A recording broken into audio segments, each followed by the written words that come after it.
আসসালামু আলাইকুম। দেখেন এই যে আমি গরু হাঁস পালতাছি। আমার আশা আছে আপনারা কথাগুলো কইলে কথাগুলো বুঝবেন। এই যে হাঁস যখন ডিমে থেকে ফুটাইছে ওই টাইমে আমি কিনে আনছি।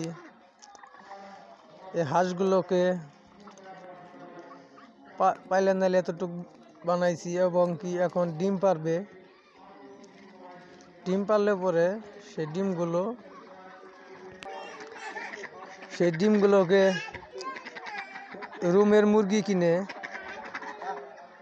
সে মুরগিতে ডিমগুলো বসায় দিব, মানে রুমে দিলে পরে সে ডিমগুলো থেকে নতুন বাচ্চা জন্ম নিবে। সেই বাচ্চাগুলো আবার পেলে নিলে এরকম বড় বানানোর পরে সেগুলো আবার ডিম পারবে। সে ডিম খাওয়া যাবে এবং কি আবারও বাচ্চা ফোটানো যাবে।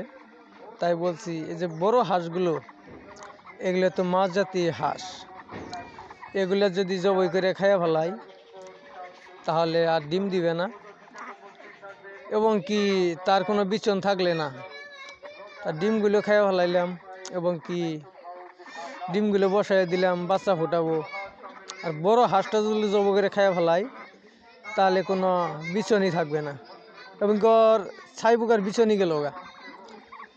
তাই বলছি আপনারা মা হাঁসগুলারে অতি যত্ন নিকট রেখে দিবেন, তার ডিমগুলো খাবেন এবং কি ডিমগুলো দিয়ে রুমের মুরগি দিয়ে বাচ্চা ফুটাবেন।